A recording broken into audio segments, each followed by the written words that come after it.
Antes de comenzar la prédica, me gustaría hacer un llamado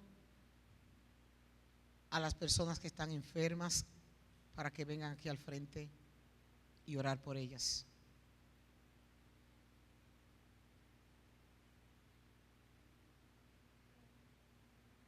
Personas que estén enfermas.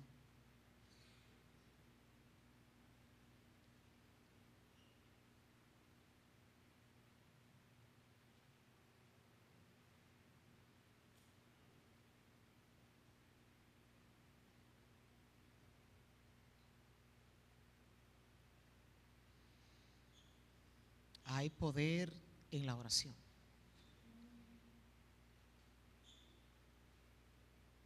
Y el Señor quiere sanar.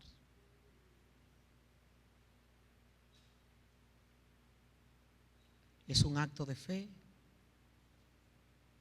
para presentarnos delante del altar de Dios y decirle que lo necesitamos.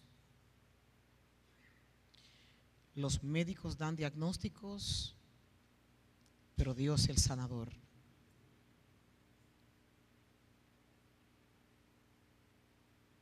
Vamos a orar. Señor, en el nombre de Jesús de Nazaret,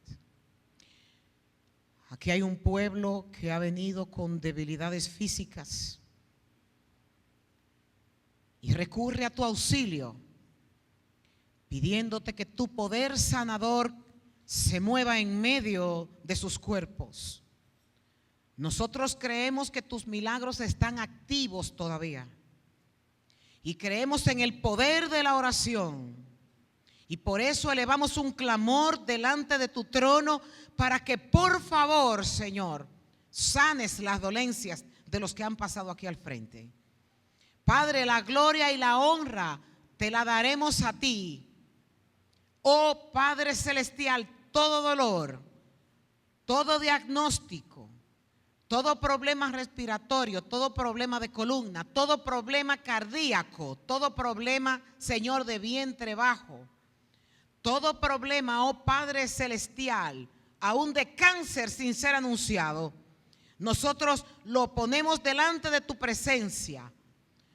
Todo espíritu atormentador que ha venido al corazón de algunos para que caigan en depresión, todo eso, Señor, lo ponemos delante de tu altar a esta hora. Y te suplicamos por los méritos de Jesucristo, Padre, que tu nombre sea exaltado y glorificado en medio de este pueblo. Oh Señor, tú no contestas tarde ni temprano, sino a su tiempo. Pero cuando tus hijos claman y oran por fe, para esto, Señor, tú haces despliegue de tu gloria. Ve tocando, Señor, toda persona con migrañas, con dolores excesivos de cabeza, con presión alta. Padre, en el nombre de Jesús de Nazaret, toda condición de niños que aquí estén, Señor, sana para gloria de tu nombre. Sana, Padre, para enaltecimiento de tu nombre. Sana, Señor, y nosotros te daremos la gloria a ti, no a quien ha orado delante de ti, no a nada milagroso en nosotros, sino en ti, que eres quien lo puedes hacer. Nos depositamos, Señor, en tu regazo, pidiéndote que obres en favor de todos los que aquí, Señor, tienen dolencias. En el nombre poderoso de Cristo, te damos gracias por lo que estás haciendo para gloria de tu nombre. Amén y amén. Pueden tomar asiento. Cuando Dios llama es porque quiere hacer cosas.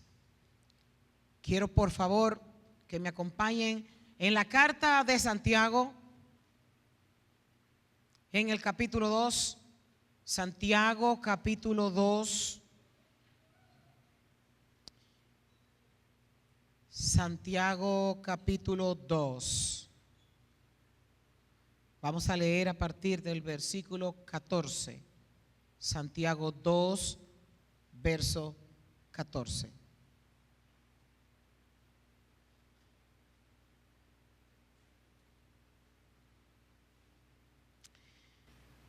Amados hermanos, ¿de qué le sirve a uno decir que tiene fe si no lo demuestra con sus acciones? ¿Puede esa clase de fe salvar a alguien?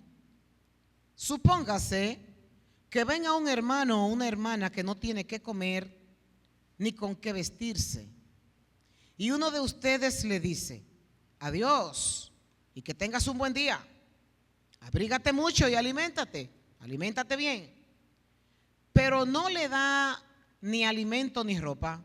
¿Para qué le sirve? ¿Cómo pueden ver la fe por sí sola no es suficiente? A menos que produzca buenas acciones, está muerta y es inútil. Ahora bien, alguien podría argumentar: algunas personas tienen fe, otras buenas acciones, pero yo les digo: ¿cómo me mostrarás tu fe si no haces buenas acciones? Yo les mostraré mi fe con mis buenas acciones. Tú dices tener fe porque crees que hay un solo Dios. Bien has dicho. Aún los demonios lo creen y tiemblan aterrorizados. ¡Qué tontería! ¿Acaso no te das cuenta de que la fe sin buenas acciones es inútil? ¿No recuerdas que nuestro antepasado Abraham fue declarado justo ante Dios por sus acciones cuando ofreció a su hijo Isaac sobre el altar? Ya ves, su fe y sus acciones actuaron en conjunto. Sus acciones hicieron que su fe fuera completa. Y así se cumplió lo que dicen las Escrituras: Abraham le creyó a Dios y Dios le consideró justo debido a su fe. Incluso lo llamaron amigo de Dios. Como puedes ver, se nos declara justos a los ojos de Dios por lo que hacemos y no solo por la fe. Rahab, la prostituta, es otro ejemplo. Fue declarada justa ante Dios por sus acciones cuando ella escondió a los mensajeros y los ayudó a regresar sin riesgo alguno por otro camino. Así como el cuerpo sin aliento está muerto, así también la fe sin buenas acciones está muerta. Padre, oramos a esta hora para que tu nombre sea exaltado y glorificado. Señor, aquí nosotros estamos para escucharte a ti, no ninguna voz humana. Y por eso te suplicamos que cada palabra dicha e inspirada por tu Santo Espíritu caiga en tierra fértil. Que tu nombre sea exaltado, Señor, y glorificado. Y te daremos la gloria en nuestras vidas. Y te suplicamos, Señor, que así sea en el nombre de Jesús. Amén y amén. Pueden tomar asiento. A mí me encanta la epístola de Santiago. Es una carta para la vida cotidiana, una carta muy diferente a los escritos del apóstol Pablo. El apóstol Pablo escribió de una manera teológica y muchas veces se lee lo que el apóstol Pablo escribe y hay muchos que no lo entienden. Pero Santiago describe lo que es la vida cotidiana de un creyente sin muchos argumentos en los cuales uno pueda decir que no entienden. Esta epístola de Santiago, Martín Lutero lo llamó la epístola de paja. Y la llamó así porque una de las demostraciones que Lutero llevó cuando hizo 95 tesis y las clavó en las puertas de una iglesia, lo que le argumentó a Lutero fue la creencia de que la fe, nosotros somos justificados por la fe. ¿Qué pasa?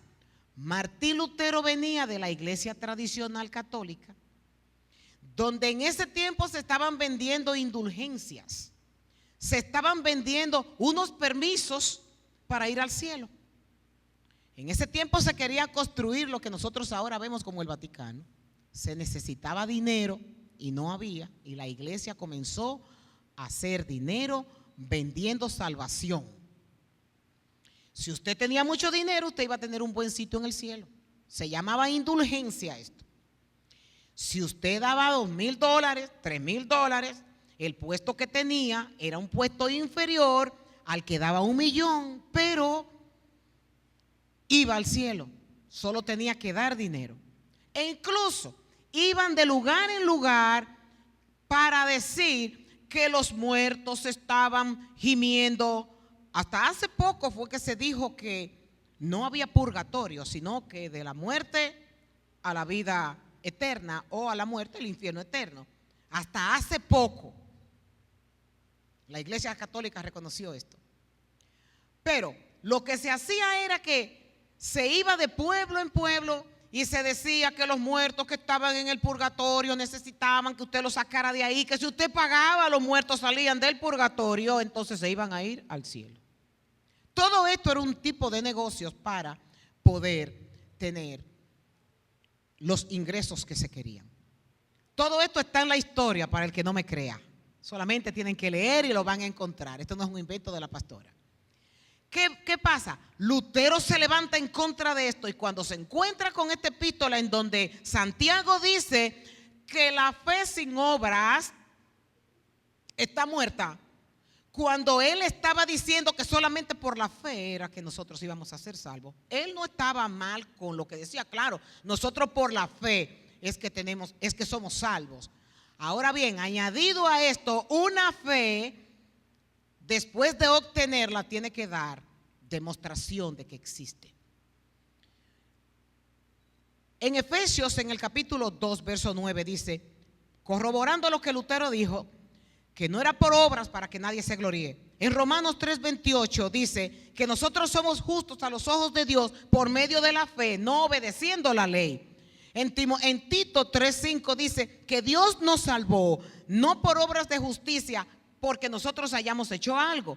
Y en Timoteo dice que Dios nos ha salvado y nos ha llamado a un llamamiento santo, no por nuestras obras. Por lo pronto aquí nosotros podemos ver un tipo de contradicción. ¿Cómo es posible que entonces por las obras y otro dice que no, que es por la fe? Hasta aquí nosotros estamos de acuerdo con Lutero. Ahora bien, el tema que trata la carta no tiene que ver con ninguna contribución humana que el hombre tenga que dar para su salvación. Más bien se trata de la evidencia de la salvación. Las obras que nosotros hacemos son obras que evidencian que somos salvos. Una persona salvada jamás puede ser lo mismo que era antes. El apóstol Pablo dice que cuando nosotros somos una nueva criatura en Cristo y que las cosas viejas pasaron y que aquí todas son hechas nuevas.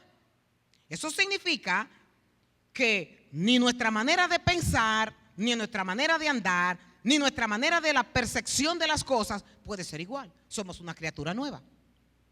Esto es evidencia de salvación, como muchas otras cosas son evidencias de salvación. Jesús también hace referencia a esto cuando él dijo que por los frutos era que nosotros íbamos a ser reconocidos.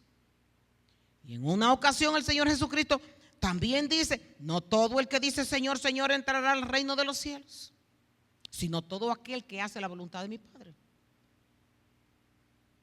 Y algo que en estos días yo estudiando la epístola de Santiago me encontré que hay personas que Cristo describe que en aquel día van a decir, Señor, Señor, pero en tu nombre nosotros hicimos esto. Pero en tu nombre nosotros hicimos evidencias de que sanábamos enfermos. Y usted se pregunta, pero ¿y por qué? Ahora, cuando nosotros estudiamos las Escrituras, nos encontramos, valga la redundancia, con un no creyente haciendo milagros. Un no creyente haciendo milagros. Eso es para que usted no se deje llevar de todo lo que ve. ¿Y quién es ese personaje, pastora? Judas. Cuando nosotros leemos las Escrituras, nos encontramos con un Judas que andaba evangelizando y que los demonios se sujetaban a él. Y déjenme decirle que cuando nosotros estudiamos la vida de los apóstoles, nos encontramos con que el único judío del área de Jerusalén era Judas. Todos los demás eran campesinos. Por lo pronto, aquí nosotros podemos tener una visualización de que Judas era el que tenía el mejor acento. ¿Recuerdan cuando agarraron a Pedro después del Getsemaní, que él fue al patio del sumo sacerdote, que le dijeron, tú hablas como habla Jesús. Tenía acento de nazareno, tenía un acento de un campesino. Todos los discípulos, cuando Cristo comenzó a llamarlos, eran de esa área de Galilea, campesinos. El único era Judas. Judas hablaba mejor hebreo que todos ellos. Era el capitaleño, mejor hebreo que ellos. Se expresaba mejor, estaba más educado. Y la Biblia nos dice que Judas, cuando llegaron a dar el reporte, decía que entre todos ellos, Señor, mira, en tu nombre hicimos esto, y Señor, en tu nombre hicimos otro. Es posible que a Judas lo escucharan más que escuchaban a Pedro, porque se veía más intelectual. Esto es una prueba definitiva de que no todo el que dice Señor, Señor, de verdad es del Señor. Aunque ustedes vean que hagan lo que hagan, porque el problema aquí, la situación aquí no se trata del que siembra, se trata de la semilla. Santiago dice en el versículo 14, para entrar en el tema: hermanos, amados hermanos, ¿de qué le sirve a uno decir que tiene fe si no lo demuestra con sus acciones? ¿Puede esa clase de fe sanar a alguien? Yo quiero en la tarde de hoy hablar de 3 tipos de fe. Es de la fe que voy a hablar, de 3 tipos de fe. Para que ustedes se lleven el sermón en la mente, vamos a hablar de la fe de boca, de la fe de mente y de la fe del corazón. De la fe de boca, de la fe de mente y de la fe del corazón. La fe de boca, dice el verso 15 y 16. Supongamos que un hermano o una hermana que no tiene qué comer ni qué vestirse, y uno de ustedes le dice: adiós, que te vaya bien, pasa buen día, abrígate mucho, aliméntate bien, pero no le das ni alimento ni ropa, ¿para qué te sirve? ¿Para qué le sirve ese tipo de fe a alguien? Miren, a mí como pastor no me gusta tratar este tema, pero Santiago me obligó. Hay cosas donde los pastores evaden para hablar. El pastorado está desacreditado y muchas de las iglesias evangélicas también están desacreditadas porque hay muchos pastores que dan mal uso del dinero que se da en la iglesia. Hay unos que se han enriquecido. Por ejemplo, cuando va alguien a mi casa, lo primero que yo le digo: yo vivo aquí desde antes de ser pastor, para que no se crean que fue la iglesia que me compró la iglesia o que yo estoy cogiendo un lucro para yo poder tener mi casa donde vivo.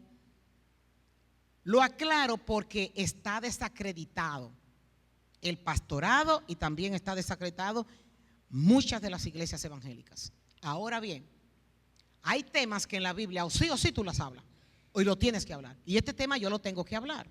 Y yo le pido al Espíritu Santo que le hable a todos los que están aquí, porque si Él me dio la palabra es porque Él sabe quién se la va a decir. Hablando de este tipo de fe, que es el ver la necesidad que tiene otro y desearle: estoy orando por ti, para que esto se solucione.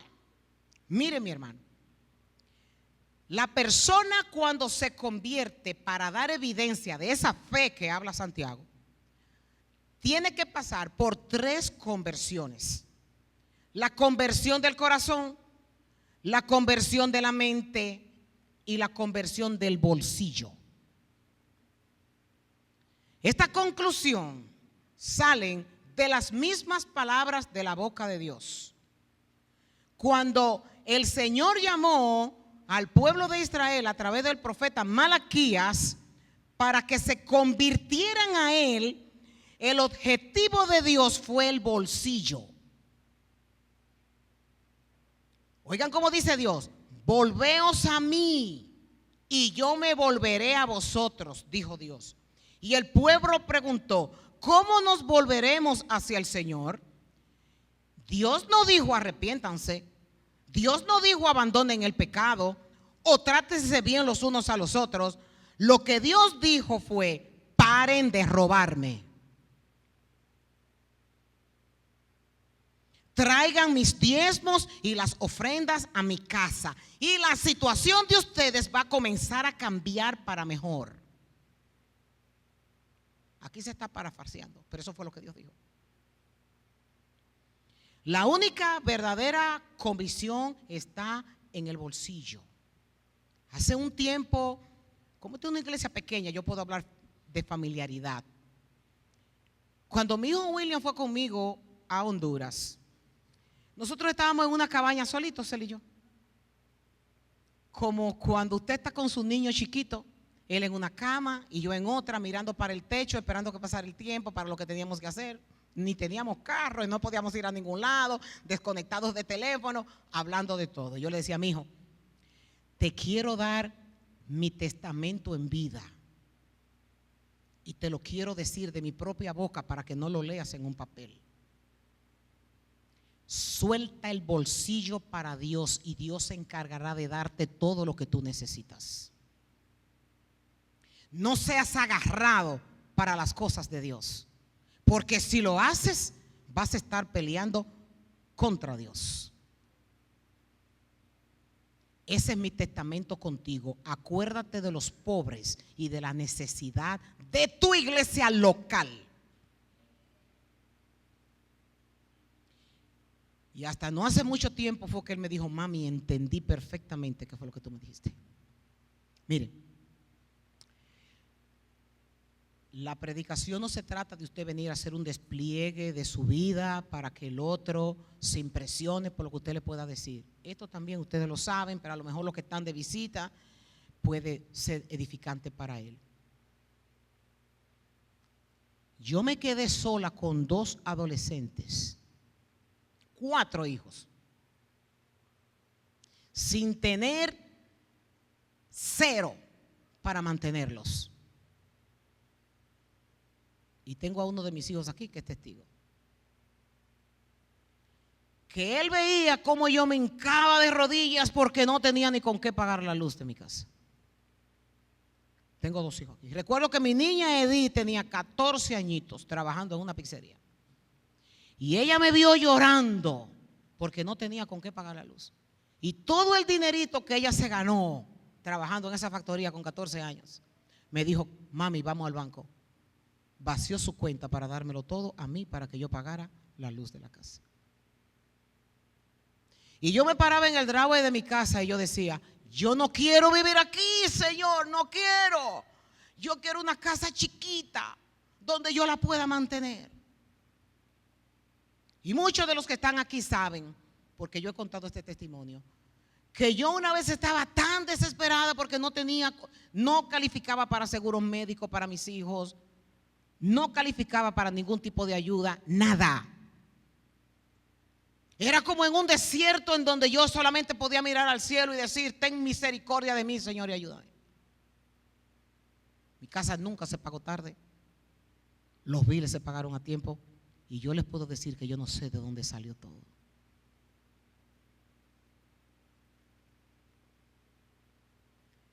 Todavía ayer, esto es impresionante. Todavía ayer, el que anda conmigo en mi carro sabe que yo hablo con Dios para todo. Yo voy a entrar a una tienda y yo le digo: mira, Señor, mira, no me deje gastar lo que mañana a mí me va a hacer falta. Todo yo se lo digo al Señor. Y yo veo cómo las cosas Dios hace que fluyan. Pero Él sabe que yo no tengo nada porque todo es de Él. Y Dios necesita ver el desprendimiento de corazón para Él, porque es que es Él que lo da todo. Él lo da todo. No hay ningún esfuerzo, mire, no hay ningún esfuerzo que usted haga, ninguno que no sea la gracia. Hasta que nosotros no trabajemos en ese disco duro de entender que de Dios es todo y de Dios proviene todo, y ese corazón no está transformado a decirle a Dios: mira, yo no tengo nada, Tremenda sentencia que vendrá para nosotros por lo que queremos atesorar para nosotros y no dárselo a la disposición del Rey de Gloria.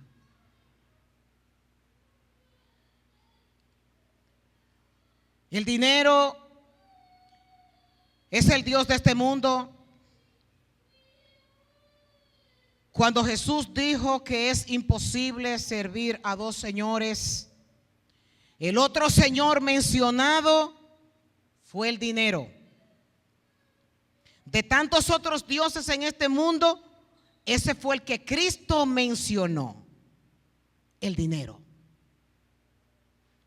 No sostienen su iglesia local, no la sostienen. Son indiferentes en lo que pasa en su iglesia. Muchos argumentan que eso de diezmo es del Antiguo Testamento, pero realmente en el corazón lo que hay es una tesis para no dar.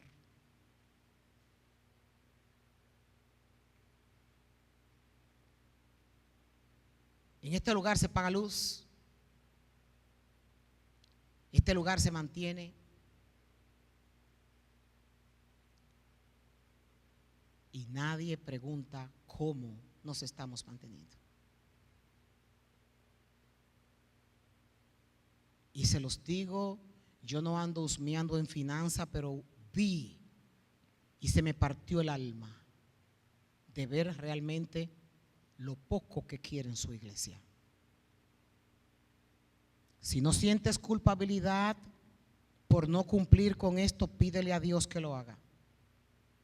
Santiago sigue diciendo en el verso 17, como pueden ver, yo estoy describiendo la fe de boca. Como pueden ver, la fe por sí sola no es suficiente. A menos que produzca buenas acciones, está muerta y es inútil.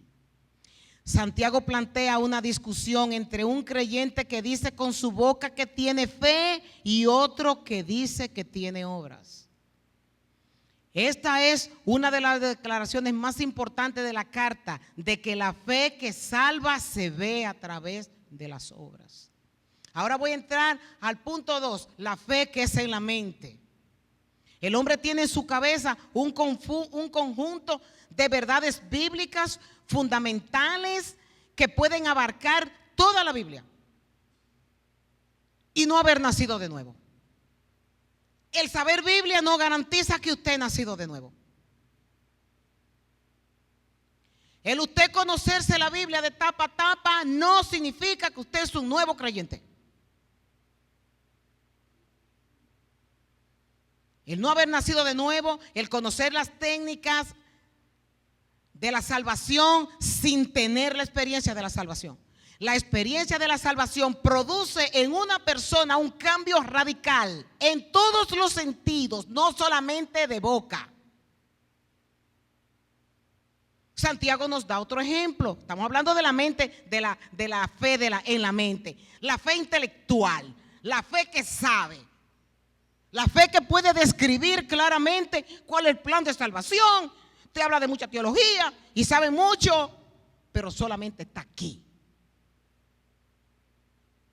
El hombre tiene esto en su cabeza, pero su fruto no es fruto de nuevo creyente.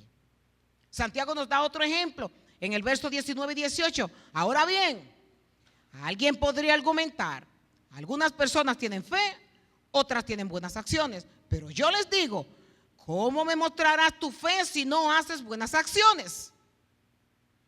Yo les mostraré mi fe con mis buenas acciones. Tú dices tener fe porque crees que hay un solo Dios. Bien has hecho. Aún los demonios lo creen y tiemblan. Hay una versión que dice, creen en Dios y tiemblan de miedo. Nosotros vemos en los evangelios, cuando el Señor Jesucristo andaba en las sinagogas y andaba en los lugares, en Lucas 8, nosotros nos encontramos que había uno que se arrodilló. ¿Qué quieres con nosotros, Hijo del Altísimo? Reconocían quién era Cristo. Estoy hablando de la fe de la mente, que se compara a la fe que tienen los demonios, que es el conocimiento de Dios, pero no obedecen. Tomemos en cuenta Oiga bien, los demonios ni son ateos, ni son agnósticos, porque ellos creen firmemente que Dios existe, pero no obedecen. La fe de los demonios es inútil, aunque tiemblen ante lo que saben que es verdad. No cambian su comportamiento, no tienen misericordia de los demás, a pesar de saber que Dios es Dios. Y su conocimiento de Dios no conlleva a cambio de conducta. Tercera fe, la fe de corazón, que es la fe que debemos de tener todos los creyentes.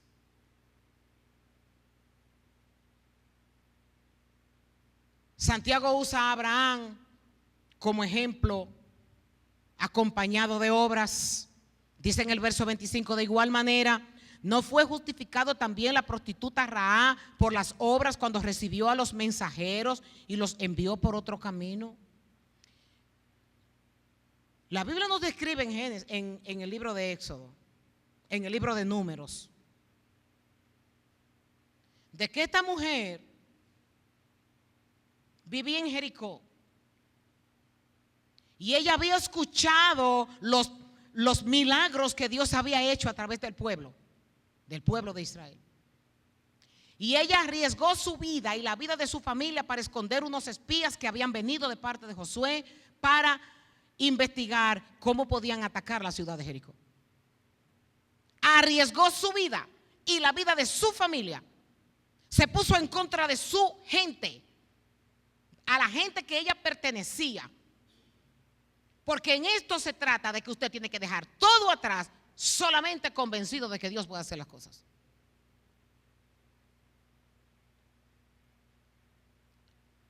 La fe es una palabra que se queda corta comparada como lo describe el judío. Fe en hebreo significa emuná. Y la emuná en hebreo significa que algo que va más allá de la convicción y representa una confianza profunda y una seguridad inquebrantable en lo que uno está esperando que llegue, incluso sin tener ninguna evidencia tangible. Es por eso que cuando se tiene el bolsillo apretado es por falta de fe. ¿Por qué? Porque yo hago, es por mi habilidad. Y aquí nosotros nos está demostrando que la fe de corazón cree en las promesas que Dios ha hecho, que estará con nosotros todos los días de nuestra vida, que si Él tiene misericordia de las plantas que hoy están y mañana serán cortadas, con nosotros lo va a tener más, que somos sus criaturas preciosas.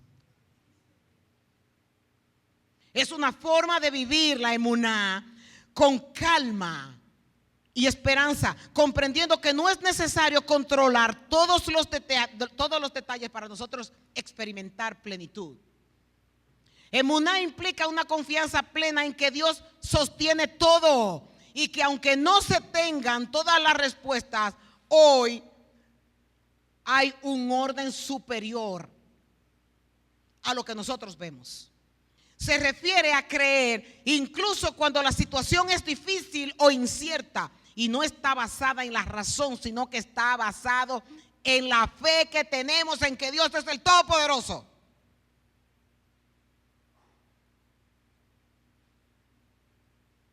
Terminando la historia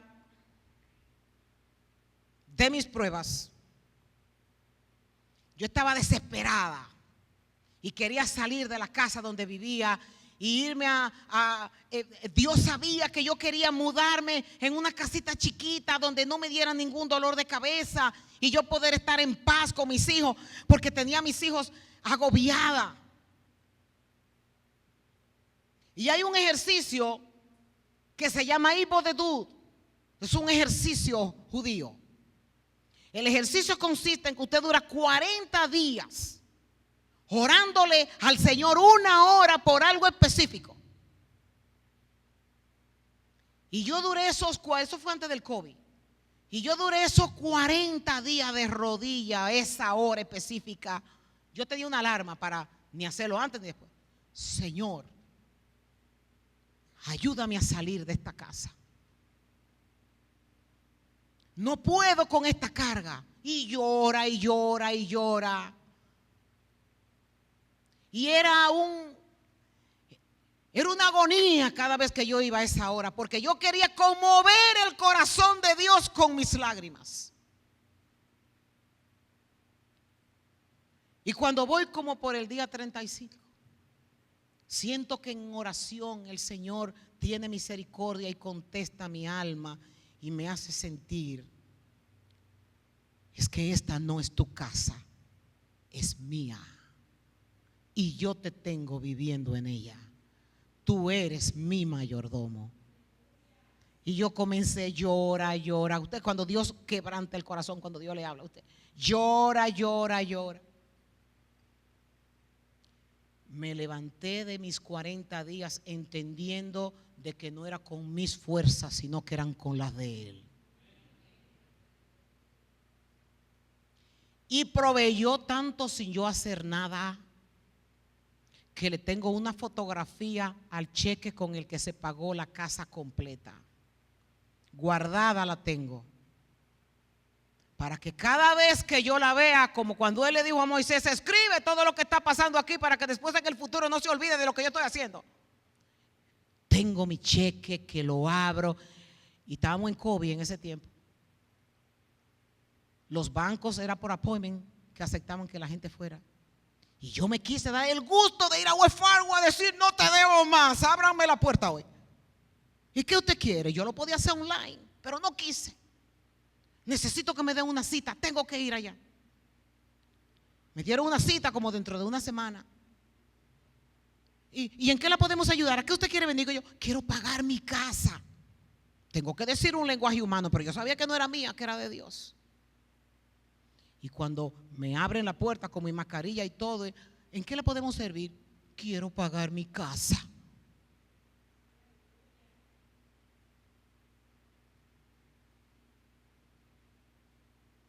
Y le puse pruebas a Dios. Yo tengo una mata de manzana en el frente de mi casa. Y yo recuerdo que mi hija Edith estaba soltera todavía. Yo le estoy hablando de experiencias con Dios, de su fidelidad, cuando Él dice que hace y que Él es el dueño del oro y de la plata. Y una vez me paro enfrente de la mata de manzana y le digo: Señor, yo no quiero ser como Gedeón, pero necesito que tú me des una señal. Y la señal que es en el próximo verano, yo orando enfrente de una mata de manzana, en el próximo verano, Señor, yo quiero que, si no sale una sola manzanita, hacía 2 años que no paría, una sola manzanita, esa va a ser la señal de que yo le pongo un sign en el frente diciendo que la voy a vender la casa. Y yo nada más hacía así. Y muchas flores, pero se caían. Y ese año dio tantas manzanas que mi nieta Lea, que era chiquitita, la podía agarrar. Y me decía Edith, mi hija: mami, no te contestó el Señor. ¿Saben qué, mis amados? Nosotros tenemos en Hebreos, en el capítulo 11, a Enoc, tenemos a Abel, tenemos a Noé, tenemos a Abraham, tenemos a Sara, tenemos a Isaac, tenemos a Jacob, tenemos a José, tenemos a Moisés y tenemos a Rahab, que fueron personajes que vivieron por lo que Dios había dicho, no por lo que ellos veían. Y el escritor de los Hebreos sigue diciendo en el versículo 32-35: ¿cuánto más les tengo que decir? Se necesitaría demasiado tiempo para contarles acerca de la fe de Gedeón, de Barak, de Sansón, de Jefte, de David, de Samuel y todos los profetas. Por la fe esas personas conquistaron reinos, gobernaron con justicia y recibieron lo que Dios les había prometido. Cerraron bocas de leones, apagaron llamas de fuego, escaparon de morir de filos de espada. Su debilidad se convirtió en fortaleza y llegaron a ser tan poderosos en batalla que hicieron huir a ejércitos enteros por la fe. Hoy el Señor quiere hablar con gente aquí que su fe está en el piso, tambaleando. Y Dios quiere que levantemos la bandera de la victoria, creyendo que Él ha prometido y Él cumplirá. Que no es por nuestras fuerzas, Lo que Él dijo que va a hacer, lo va a hacer. Y nadie, dice el profeta Isaías, podrá impedir los planes que Dios tiene para con nosotros. Yo quiero que nosotros nos pongamos de pie y nosotros glorifiquemos a Dios, porque Él no es mentiroso, porque Él cumple sus promesas, y que las promesas que Dios tiene para nuestra vida son eternas, no terrenales. Nuestros ojos están en la tierra, los ojos de Dios están en el cielo. Las cosas efímeras son las que nosotros tenemos nuestros ojos, mientras que Dios tiene las cosas todas puestas en las eternas. Y si Dios cuida de su creación, cuidará también de nosotros. Yo quiero